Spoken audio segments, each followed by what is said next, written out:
আসসালামু আলাইকুম এভরিওয়ান, সকলে কেমন আছেন? আলহামদুলিল্লাহ আমি অনেক ভালো আছি। আজকে আপনাদেরকে ঘরে থাকা উপকরণ দিয়ে পাউন্ড কেক তৈরি করে দেখাবো, খুব সহজেই। মেহমান আসার আগেই আপনারা পাউন্ড কেকটা তৈরি করে ফেলতে পারবেন। ঝটপট এই পাউন্ড কেকের রেসিপিটা শেয়ার করার একটাই উদ্দেশ্য, আপনারা যাতে বাচ্চা বা বাসায় মেহমান আসার আগেই আপনারা বানিয়ে ফেলতে পারেন। তো এখানে আমি হাফ কাপ ময়দা নিয়েছি, মানে 125 ml ময়দা। এখন এখান থেকে আমরা 1 টেবিল চামচ ময়দা সরিয়ে নিব। তারপর এখানে 1 টেবিল চামচ কর্নফ্লাওয়ার ব্যবহার করব। 1 টেবিল চামচ সমান 15 ml। ঠিক আছে, আমরা স্কেলের মাপেও রেসিপিটা লিখে দিব, আপনারা একটু চেক করে নেবেন। যাদের স্কেল নেই, শুধুমাত্র কাপ আছে, তারাও এই কেকটা খুব সহজেই বানাতে পারবেন। আসলে স্কেল ছাড়া গিয়ে পাউন্ড কেকটা তেমন ভালো হয় না, কিন্তু আপনাদেরকে আজকে আমি পারফেক্ট পাউন্ড কেক তৈরি করে দেখাবো।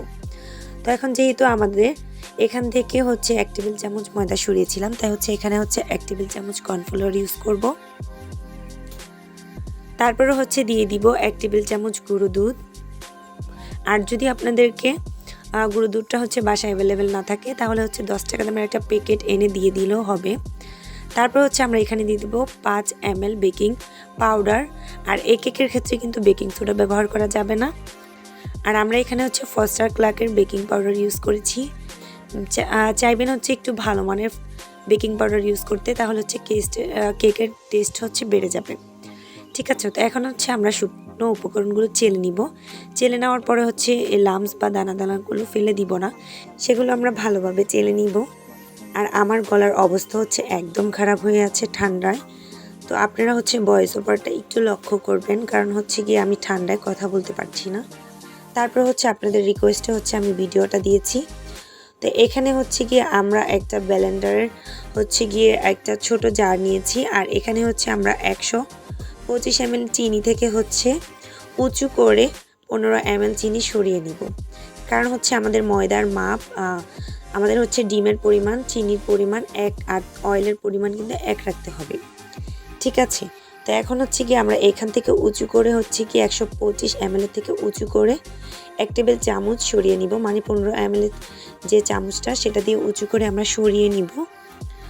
তারপরে গিয়ে এটা আমরা ব্লেন্ডারের জারে দিয়ে গুঁড়ো করে নিব। কারণ গিয়ে আমরা যখন উইক্স দিয়ে মিক্স করব, আমরা কিন্তু আজকে কোনো প্রকার ইগ বিটার ইউজ করব না, ঘরে থাকা উইক্স দিয়ে আমরা কেকটা আজকে বানাবো।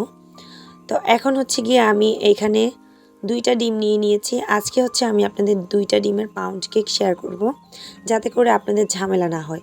তো আমরা ডিমগুলো বড়ও নিব না, ছোটও নিব না, মাঝারি আকারের 2টা ডিম নিব। তো এ পর্যায়ে ডিমের কুসুমটা গিয়ে একসাথে পড়ে গেলেও সমস্যা নেই, কারণ আমরা এগুলো ভেঙেই নিব। স্পঞ্জ কেকের মতো পাউন্ড কেকে এত টেকনিক ফলো করতে হয় না, জাস্ট রেসিপিগুলো আর উপকরণগুলো হুবহু মেপে নিলেই হয়ে যাবে। তো এখন গিয়ে ডিমের ভিতরে যে একটা লালচে ভাব থাকে, সেটা আমি সরিয়ে নিয়েছি। তারপর একটা উইক্স দিয়ে মিক্স করে নিব। আর এই পর্যায়ে গিয়ে আমরা ডাল ঘুটনি দিয়েও করে নিতে পারবো। আমি এখানে উইক্স দিয়ে করে নিচ্ছি, আপনারা চাইলে উইক্স না থাকলে ডাল ঘুটনি দিয়ে করে নিতে পারেন। ঠিক আছে, তো এখন গিয়ে আমরা এটা দিয়ে গিয়ে মিক্স করব। আর গিয়ে ডিমের কুসুম দুটা ভেঙে আস্তে আস্তে করে মিক্স করব। আপনারা এই কাজটা দ্রুত করতে পারবেন, আস্তেও করতে পারেন। এতে কোনো পাউন্ড কেকের ক্ষেত্রে কোনো টিপস নেই। টিপস গিয়ে আমরা কেকটা যখন বেক করব, তখন আমরা কিছু টিপস অবলম্বন করব। এছাড়া আর তেমন কোনো কিছুই ঝামেলা নেই, ঝামেলাবিহীন কেক এটা। তো আমরা গুঁড়ো করে রাখা চিনিগুলো দিয়ে দিব, আর আস্তে আস্তে করে মিক্স করে নিব। সবগুলো চিনি যখন দেওয়া হয়ে যাবে, তারপর ডিমের ম্যারাংটা এমন হবে, মানে একদম সাদা সাদা হয়ে আসবে। আচ্ছা, আমি ঠান্ডায় দম ছাড়তে পারছি না, তারপরে আপনাদের জন্য ভয়েস ওভার দিচ্ছি। কারণ একটাই আপনারা গ্রুপে আমাকে অনেক দিন ধরে গিয়ে বলছেন পাউন্ড কেকটার রেসিপির জন্য, তাই গিয়ে আমি পাউন্ড কেকের রেসিপিটা আপনাদের সাথে শেয়ার করলাম। আর গ্রুপের বাইরে যারা আছেন, তারা নূর ফিওনা ফ্যামিলি লিখে এফবিতে সার্চ করবেন, ওইটাতে গিয়ে আপনারা একটা গ্রুপ পেয়ে যাবেন, সেটাতে অ্যাড হবেন। অ্যাড হওয়ার পরে আপনারা আমার ইউটিউব দেখে যারা কেক বানানো শিখবেন, তারা ওইখানে পোস্ট করতে পারবেন। তো এই পর্যন্ত হচ্ছে গিয়ে আমি উইক্স দিয়ে করে দেখিয়েছিলাম, আর যাদের উইক্স নেই তারা হচ্ছে ডাল ঘুটনি দিয়ে করে নেবেন, এতে করে কোনো সমস্যা নেই। সেক্ষেত্রে হচ্ছে বোলটা হচ্ছে একটু খাব্য নেবেন, তাহলে হচ্ছে তাড়াতাড়ি হবে ডাল ঘুটনির ক্ষেত্রে। তো এখন হচ্ছে আমরা হুইক্স দিয়ে হচ্ছে ডিমের ম্যারাংটা যে পর্যন্ত একটু সাদা সাদা হয়ে আসবে সে পর্যন্ত হচ্ছে কি একটু নাড়বো। আর যখনই সাদা সাদা হয়ে আসবে তখন হচ্ছে কি আমরা এখানে ভ্যানিলা এসেন্স যোগ করব, না হলে হচ্ছে ডিমের গন্ধে আমরা খেতে পারবো না। তো হচ্ছে এখন যে কোনো মুদি দোকানেও হচ্ছে কি ভ্যানিলা এসেন্স পাওয়া যায়, আপনারা হচ্ছে নিয়ে নেবেন। আর তাছাড়া হচ্ছে বেকিং পাউডার আপনারা সবসময় ভালো মানের ব্যবহার করবেন, যাতে করে কেকের কোনো তিতাভাব না আসে বা হচ্ছে গিয়ে আমাদের তিতাভাব না আসে বা হচ্ছে গিয়ে কেক হয়ে চুপসে না যায়। ঠিক আছে, তো এখন হচ্ছে গিয়ে আমরা ভ্যানিলা এসেন্স যোগ করে দিব 5 ml। আর এখানে হচ্ছে গিয়ে আমি একটু আগে চকলেট কেক বানিয়েছিলাম, সেটা দিয়ে হচ্ছে মেপে ফেলেছি মনে ভুলে। ভ্যানিলা এসেন্সটা হচ্ছে গিয়ে চকলেট ইমোলেশনের সাথে জাস্ট 2-1 ফোঁটা মিশে যাওয়ার কারণে হচ্ছে এই কালারটা এসেছে। তো আপনারা হচ্ছে গিয়ে 5 ml হচ্ছে ভ্যানিলা এসেন্স দিয়ে নেবেন। তারপর হচ্ছে শুকনো উপকরণগুলো আবার চেলে তারপর হচ্ছে আমরা মিক্স করে নিব। আর এ পর্যায়ে হচ্ছে আমরা একবারে হচ্ছে মিক্স করে নিতে পারবো, কোনো সমস্যা হবে না। এখন হচ্ছে আমরা চেলে তারপর হচ্ছে মিক্স করে নিব। ঠিক আছে, তারপরে হচ্ছে আমরা স্পঞ্জ কেক যেভাবে হচ্ছে আলতোভাবে ঘুরাই সেভাবে হচ্ছে না ঘুরালেও চলবে। আপনারা এটা হচ্ছে ধরা বাঁধা কোনো নিয়ম নেই, জাস্ট উপকরণগুলো ঠিক রাখবেন। আর হচ্ছে কেক আমরা যখন বেক করব তখন হচ্ছে টাইমিংটা ঠিক রাখবেন, এতে করেই হচ্ছে আপনাদের কেকটা একদম পারফেক্ট হয়ে যাবে। ঠিক আছে, তো এখন হচ্ছে কি আমরা উইক্সের মাধ্যমে এটা মিক্স করে নিচ্ছি। আর এই পর্যায়ে বলে নিচ্ছি, আপনারা যারা আমার চ্যানেলটি এই পর্যন্ত সাবস্ক্রাইব করেননি তারা হচ্ছে প্লিজ আমার চ্যানেলটাকে একটা সাবস্ক্রাইব করে দিবেন, পাশে থাকা বেল আইকনটি ক্লিক করে দিবেন, যাতে করে লাইভ বা ভিডিও আপলোড করার সাথে সাথে হচ্ছে আপনারা নোটিফিকেশন পেয়ে যান। আর হচ্ছে ভিডিও দেখতে পারেন, লাইভে হচ্ছে জয়েন হতে পারেন। তো প্লিজ এ পর্যন্ত যারা দেখছেন ভিডিওটি একটা কমেন্ট করবেন, আর হচ্ছে দয়া করে একটা লাইক দিবেন, কারণ ভিডিও দেখেন হচ্ছে ভিউজ হয় অনেক, কিন্তু লাইক দেন না, এতে করে কিন্তু অনেক খারাপ লাগে। তো এই পর্যায়ে হচ্ছে আমরা হাফ কাপ থেকে মানে 125 ml থেকে 15 ml কম দিয়েছি অয়েলটা। ঠিক আছে, আমরা হচ্ছে 110 ml অয়েল দিব, বা 5 ml বেশি হলেও সমস্যা নেই। সেক্ষেত্রে হচ্ছে আপনারা হাফ কাপ তেল থেকে 1 টেবিল চামচ উঠিয়ে রাখবেন, তাহলে হচ্ছে গিয়ে কাপের মাপটা সঠিক হবে। আমি কতটা বোঝাতে পেরেছি জানি না, তবে আপনারা ভিডিওটা লক্ষ্য করে শুনবেন, তাহলে হচ্ছে রেসিপিটা মনে থাকবে। আর আমি হচ্ছে লিখে দিব রেসিপিটা গ্রামের মাপেও আর হচ্ছে গিয়ে কাপের মাপেও। আর হচ্ছে এই পর্যায়ে যেহেতু আমরা অয়েল দিয়ে বানাবো সেক্ষেত্রে হচ্ছে এটা একটু লিকুইডই হবে। আর এই পর্যায়ে যদি আমরা বিটার দিয়ে করতাম সে পর্যায়ে হচ্ছে ডিমের ফোমটা বেশি হতো, যার কারণে ঘনত্ব হতো। তখন হচ্ছে আমরা 2 টেবিল চামচ মিল্ক দিয়ে দিতাম। যেহেতু আমরা বিটার দিয়ে করিনি, উইক্স দিয়ে করেছি, তাই হচ্ছে এই পর্যায়ে আমাদের দুধ দেওয়ার কোনো প্রয়োজন নেই। এ পর্যায়ে হচ্ছে আমরা এটাকে ভালো মতো মিক্স করে, এই যে ব্যাটারটা হচ্ছে এমন পর্যায়ে হবে জাস্ট হচ্ছে আমরা যে ডুবা পিঠা বানাই ওরকম একটা ডোয়ের মতো হবে। তো এর থেকে যদি ঘন হয়ে যায় আপনাদের ডোটা, তাহলে হচ্ছে গিয়ে 1 টেবিল বা 2 টেবিল চামচ দুধ ইউজ করতে পারেন। ঠিক আছে, আর যারা হচ্ছে বিটার দিয়ে করবেন তারা হচ্ছে এই ঘনত্বটা চেক করে নেবেন, কারণ হচ্ছে ডিম ছোট বড় হলেও কিন্তু অনেক সময় ব্যাটারটা ঘনত্ব হতে পারে। তো তখন হচ্ছে ব্যাটারটা যদি একটু ঘনত্ব হয় তাহলে হচ্ছে আপনারা একটুখানি 1 টেবিল বা 2 টেবিল মিল্ক দিয়ে নেবেন। আর এখানে হচ্ছে আমি 7 ইঞ্চি মোল্ডে হচ্ছে কেকটা বেক করব।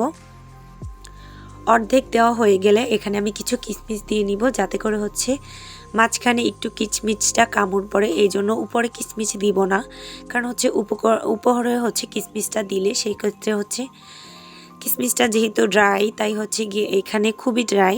আর এটা ফুলে পানিটা কিশমিশের ভিতরে যেহেতু পানি থাকে সেটা হচ্ছে গিয়ে চুপসে পুড়ে যাবে, যার কারণে হচ্ছে আমরা কিশমিশটা ভিতরে দিয়ে দিব। তো এই পর্যায়ে হচ্ছে আমি বাটিতে থাকা বাকি উপকরণগুলো ঢেলে নিব।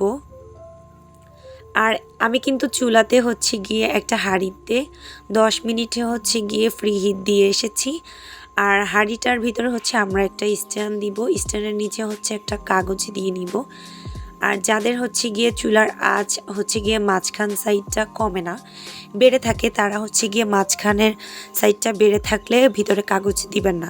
কালার একটু কম আসুক, কিন্তু কেকে হচ্ছে কাগজের পুরো গন্ধ না আসুক। ঠিক আছে, তো আমার হচ্ছে গিয়ে চুলাটা হচ্ছে মাঝখানের আগুনটার থেকে চারো সাইডটা একদম সুন্দরভাবে দেওয়া যায়, যার কারণে হচ্ছে মানে সমানভাবে দেওয়া যায়, যার কারণে হচ্ছে আমি কাগজে দিয়েছি একটু বেশি কালার আসার জন্য ওভেনের মতো।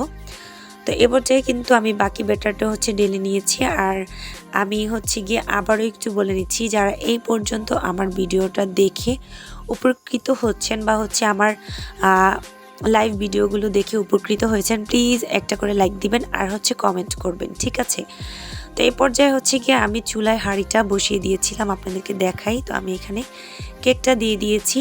আর আমি কিন্তু আজকে কেকটায় কোনো পানি দিয়ে দাগ কাটিনি মাঝখান বরাবরই, তারপরেও কিন্তু এখানে এতটা পারফেক্ট হয়েছে, দেখবেন এভাবেই ফুলে যাবে, ঠিক আছে। তো হচ্ছে গিয়ে আমি জানতাম যে মাঝখানে ক্র্যাশটা হবে না, তারপর হচ্ছে বের করে দেখি হয়ে গিয়েছে।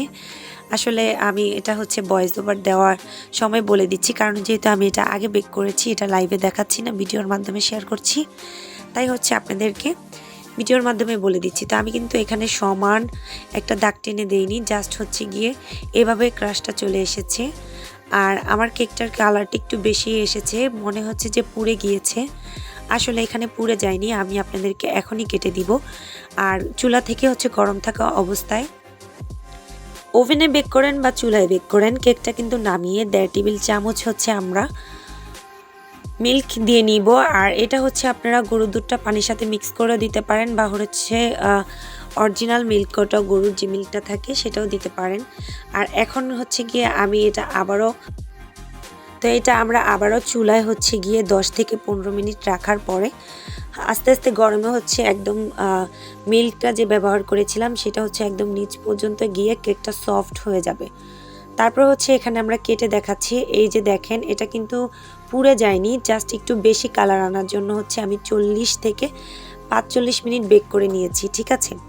কেকটা হচ্ছে আমাদের 40 থেকে 45 মিনিট বেক করে নিতে হবে। আপনারা 40 মিনিট হয়ে গেলে তখন হচ্ছে একটা কাঠির মাধ্যমে চেক করে দেখবেন, যদি দেখেন হয়ে গিয়েছে, তারপর হচ্ছে ওভেন বা গ্যাস যেটাই করেন না কেন অফ করে দিবেন। তারপর হচ্ছে যদি দেখেন আরও একটু কালার আনতে চান, সেক্ষেত্রে আরও 5 মিনিট বেক করে নেবেন।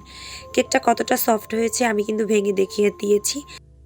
তো আরও একটা রেসিপির হচ্ছে শর্ট ভিডিও দেখাই। আর এটা হচ্ছে বাটার দিয়ে করা, এটা আমি করে হচ্ছে চ্যানেলে হচ্ছে ভিডিও দিয়েছি, যাদের প্রয়োজন আপনারা হচ্ছে বাটারেরটাও দেখে নিতে পারেন। আসলে অয়েলের থেকে বাটারটার স্মেল বা টেস্ট অনেক বেশি আর অনেক ভালো লাগে।